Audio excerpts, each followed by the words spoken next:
to it. First question I've got chatting with a client yesterday: is getting a diagnosis for knee pain important?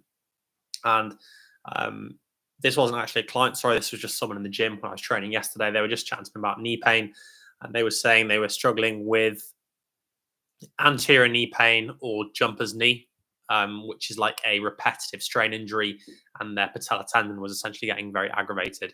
And they were kind of a little bit worried. They'd seen quite a few physios previously, and they got different diagnosis essentially every time. So I think one physio said jumper's knee, another physio said could be like ligament or meniscus damage, and they were just asking me, is the diagnosis actually relevant or important for knee rehab? And to be honest, in a lot of cases, I don't think it is. I only think it's important unless you've had like a acute trauma, which basically means the injury has happened very suddenly and it's happened quite obviously. So like you're playing rugby, you're playing football, and then suddenly it comes on and you're in a lot of pain. Usually it's like a collision or something happening very quickly. Straight away, you're in a lot of pain. You hear maybe like a crunch. Something has definitely happened. And in that case where, you fully torn your ACL, PCL, damaged your meniscus, in that case, I think the diagnosis is important. But if you've been dealing with chronic knee pain for a long period of time and nothing else has helped, then I feel like kind of focusing on the diagnosis isn't important. And the best thing you can do is just start to rehab it and start to look at where you're weak. Is your mobility poor? Are you weaker on that leg, which is most likely if you've been dealing with knee pain for a long period of time? And then how can you actually start to build up strength, mobility, and improve your confidence, which will then reduce your knee pain? One of the best places to start with knee pain is isometrics. I've talked a lot about this on my channel. I've done quite a few videos on this. Isometric exercises are just an exercise where you're holding a particular position and you're not actively going through a range of movement. So for knee pain, this can be really nice because if you've had knee pain, like I have previously, it's incredibly painful in certain ranges to bend your knee, and your knee can get very irritated and it can flare up if you bend it too much. So probably, two best isometrics. Number one would be a foam roller bridge. If you don't know what that is, just have a look through my channel on knee pain. It'll be in most of those videos where you're lying on your back, feet are flat on the foam roller, and then you're doing a little hamstring bridge in that position. So you're lifting your hips slightly off the floor, feet are flat on the foam roller, and your hips are about half an inch off the floor, and your hamstrings and calves are working really hard. That's a really nice one. Another one to pair with that is a wall sit. So if your knee pain is very irritable, you can do a double leg wall sit where you just sat up against the wall. You can start off really nice and high on the wall so you don't have that much knee bend. And then to make it more difficult, you simply move further and further down the wall. If a double leg is too easy, then try a single leg. And again, that's a great option. In terms of amount of time to kind of hold each exercise, anywhere between 45 to 60 seconds is good. So you could do, you could do 45 to 60 seconds on the foam roller bridge. And then you could do 45 to 60 seconds on the wall sit, and you could do 3 to 4 sets of that 2 to 3 times a week. That's a great place to start if you're struggling with chronic knee pain or knee pain that's been going on even for a few months, because you're not going to damage the knee because you're not moving it in like really deep ranges, and you're going to start to improve strength, a bit of mobility as well, and your pain will decrease as well. So hopefully that answers that question on knee pain. Next, we've got something to do with back pain. So this was a question from a client I was seeing yesterday in person, and he came into me and he'd been told by, I think it was his previous coach or physio, that the reason he had back pain was because of bad posture. We chatted through this. He was like, is my posture an issue? And bottom line, posture has got very little to do with back pain. There's no such thing as good posture. A lot of people think good posture is like sitting bolt upright and being straight all the time. And this can actually cause a lot more issues than actually be a good thing. Because the research shows, and from my experience, that people who are stuck in one posture or position for a long period of time, regardless of what that is, tend to experience more back pain. So regardless of if it's being sat bolt upright all the time or it's slouched and slumped over a computer, it doesn't really matter. Or even stood up all day in one position if you're kind of doing like a manual labor job. The key is movement and changing postures and positions as frequently as you can. If you're sat at a desk all day, like a lot of us, then changing your posture from maybe like a seated position to a standing every half an hour to 45 minutes, if that's possible. Or manual labor is a lot more challenging if you're stood up all day in one position, like you're an electrician or you work in a building site, then that's a little bit more challenging. But for 90% of us who are sat at a desk, just alternate between being seated and standing and kneeling and just different postures and positions. Again, the research, there's no link between good/bad postures and back pain. It's more a case that it's a lack of movement and being stuck in any posture. There is definitely a link with back pain. So that's probably one of the easiest wins, again, with a lot of people with back pain, because if you go in and see a physio and they give you 3 exercises, the exercises might be really, really good, but realistically, they're only going to take you 10, 15, 20 minutes a day. For the other 22, 23 hours, if you think that you need to be in a good posture, then you're going to walk around bolt upright, you're going to sit bolt upright, and you're never going to actually access that slouching position. So you're never going to actually move out of a different posture. So no matter how good the exercises are, if you're not doing, if you're not kind of exploring different positions and postures and moving throughout the rest of your day, then it's completely pointless doing the exercises. So that's a really key point for back pain. Next question. Struggling with hip mobility, should I do more stretching? So again, this was just someone I was chatting to this week in the gym. There's a lot going around on like social media with hip mobility and should I do stretching? Should I not do stretching? The bottom line is stretching is quite an ineffective way to improve your hip mobility. You might have tried yoga previously. You might have tried some like Pilates, something like that. The reason this isn't effective is because you're targeting the muscles and you're not moving the bones. And this sounds like a bit of a weird concept, but if you think about it, if your muscles are tight, a lot of it stems from the bones that the muscles are attached to not being able to move particularly well. So at your hip, for example, if your pelvis can't move well, so like you can't dump your pelvis forward well, you can't stick your bum out well, you can't shift your pelvis side to side, you can't rotate your pelvis well, then a lot of the muscles that attach onto the hip are going to struggle and potentially can be tight. So instead of trying to stretch your hamstrings, your hip flexors, your glutes individually, I would just try to get your pelvis moving better and also the bones that sit into your pelvis. So your femur, or the bone that's between your knee and your hip, so like the bone under your quads, your thigh bone, if you can improve the movement of that and the movement of your pelvis, you're going to get way better bang for your buck. In terms of exercises for that, I've got a load of exercises on both of those on my YouTube channel. So just check out any of the hip mobility videos on that. I haven't got time to go through them now. But excuse me, bottom line, stretching isn't that effective. You're better off getting the bones moving. And as well, you won't have to do that every day. If you do that, you could get away with doing 3 to 4 mobility sessions, 10, 15 minutes every week, instead of spending hours every week trying to stretch something that isn't going to work. A few more questions here from people. So I've just started doing jiu-jitsu. I was chatting to a guy yesterday when I was rolling, and he'd picked up a few niggles in his elbow, his neck, and his shoulder.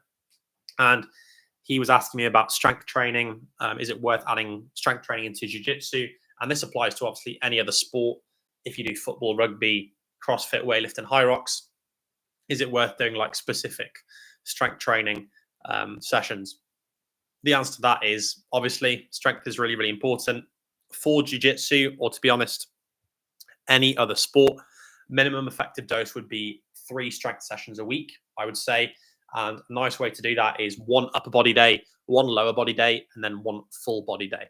That allows you to hit each muscle group at least twice a week, which you need to maintain or build strength and maintain or build or increase muscle mass if that's something you need in your sport.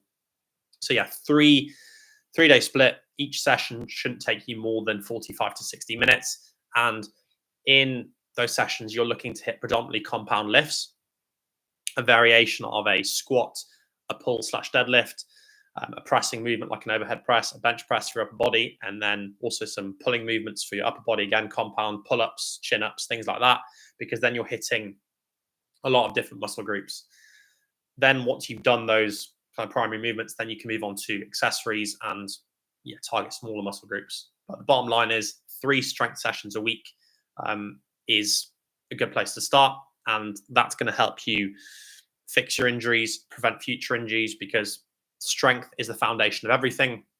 And essentially, if your peak strength or your 1 rep maxes on squat, bench, deadlift, or variations of those is higher, then your performance is going to increase in all other aspects, in terms of you're going to be able to be faster, you can potentially be more mobile if you train strength in deeper ranges, and you're going to recover better as well, and you're going to be able to do more of your sport. You're going to be able to do more jiu-jitsu classes a week. You're going to be able to do more rugby skill sessions, football, like whatever the sport is. Hopefully that answers that question in enough detail. I'll just run through a few more here because I haven't got a load of time. Where are we at? We're at 12 minutes. That's all right. Shoulder pain from overhead pressing. Where do I start? So this is a good question. So this is common in sports where you're doing a lot of overhead movements. So a lot of CrossFitters get this, or if you just started in the gym and you just suddenly started doing a lot of strict press, split jerks, push press, or even if you're a power lifter and you're doing a bench press, which isn't technically an overhead lift, but still putting a lot of load on the front deltoid at the shoulder. The best place to start with this is isometrics. So same as the knee pain, but obviously isometrics for your shoulder and your rotator cuff muscles, which are the muscles, group of 3 to 4 muscles that sit deep into the shoulder and really impact the stability of the shoulder, and they're just really important for shoulder health. So easiest way to do this is to grab a light kettlebell. If your shoulder pain is quite irritable, start off with something that's 3 to 4 kilos. Hold it in a bottom up position, which is the handle is there and then the big kettlebell is up there. So it's quite unstable. Neutral grip. And then you're simply just going to hold it standing out in front of you at 90 degrees. And you're going to try hold this position for 30 to 45 seconds. Do 3 to 4 sets of that. That's going to challenge your rotator cuff muscles. It's going to build a lot of strength there. But it's also going to reduce a lot of pain at your shoulder as well. Once you've done that, I would continue doing pressing movements, but I would try to find pressing movements that you can do without as much pain. So if you're getting pain with a strict press, for example, then you want to do a pressing movement that isn't quite as far overhead. So from a strict press, maybe you go back to doing a dumbbell bench press. The reason it's not as, taxing on the shoulder is because obviously a strict press is overhead, whereas a dumbbell bench press is that way. So the shoulder isn't having to be stretched. It's not being pushed in that overhead position. Build up some capacity in this horizontal press with the bench press, and then gradually go to more of an incline, and then build your way up to going overhead. The key to that is just finding variations that you can gradually build up until you get into that overhead position. If you're getting shoulder pain from like a barbell bench press horizontally, then what you want to do is find other horizontal pressing movements that don't cause pain. So a lot of the time, if you swap to a dumbbell or a kettlebell in this position horizontally, it's a lot more comfortable than a barbell bench press for a lot of people. And you could try doing this on a single arm as well, instead of both arms, to work on each side separately. So yeah, that's a lot more comfortable for that. And then a lot of people with shoulder pain can still do all their back work and pulling movements. So you can probably still do rows. You can likely still do chin-ups and pull-ups with minimal to no pain. And you can probably still do a lot of your shoulder accessories and tricep work. Again, I would just avoid any extreme ranges to start off with. Example, if you're doing an overhead tricep extension, instead of overhead with your shoulder pain, then maybe you could do some push downs to start with. Then you could build up to doing extensions in this position. So lying on your back, doing a dumbbell skull crusher, and then gradually build up to doing overhead again. With shoulder accessories, lateral raises at a light enough weight would be fine. And face pulls or any other rear delt work would be fine as well. Last one, and then I'll finish this off. Can't hit depth in my squats is poor ankle mobility the cause. So if you can't hit depth in your squats, I assume this is back squats or front squats, there's a few culprits. So either it could be your hip mobility, your ankle mobility, or it might just be how you're stacked. So there could be a misalignment there. So if we start with ankle mobility, the limiting factor is going to be dorsiflexion, which is just the ability to get your knee over your toe. A simple fix for this and a good way to train this is just to stick some plates or to stick a slant board under your heels so you can artificially get some more dorsiflexion. Start at a high enough slant board or enough plates to where you can sit down into the bottom position of a squat with a neutral spine. Work at that for a few weeks. Load this like you would a normal squat. So if you're doing it with a barbell, just do it how you do normal back squats, just a bit of heel elevation. If you're doing a goblet squat, do that. And then week by week or every few weeks, just decrease the amount of heel elevation gradually. So then your body will be trained in this position where your knees are over your toes. And then as you slowly decrease the height of the heel elevation, it will get used to that more and more and more. And then before you know it, you'll be flat on the floor and you'll be able to hit ass to grass in the squat without having to kind of round forward through your back or any of the compensations there.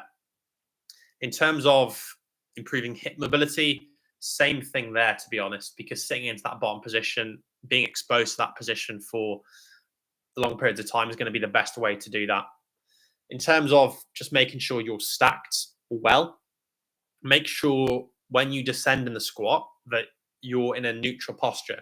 So you're not actively sticking your bum out with your pelvis like an Instagram model, or you're not fully tucking your pelvis under.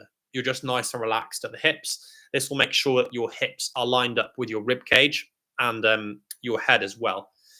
This will just really help with balance in the back squat or front squat, and it will also help with your ankle and hip mobility.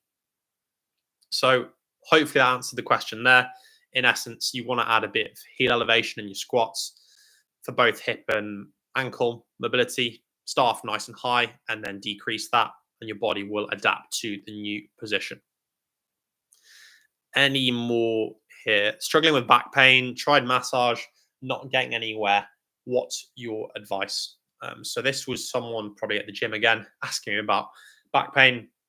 Massage is one of those things that feels nice for a few hours or maybe a few days, but it's not going to fix your back pain in the long term. And the reason for that is because it's not actually improving any of the things that matter when it comes to back pain, which is just the things that you need to improve when you're trying to get a bigger squat, or you're trying to get stronger in the gym, or you're trying to get a faster run time.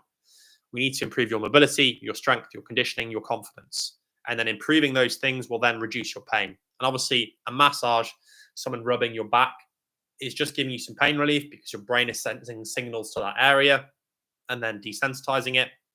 But someone rubbing your back is obviously not improving your mobility, your strength, your confidence. So it's a very short-term approach, and it's not going to fix your back pain in the long term.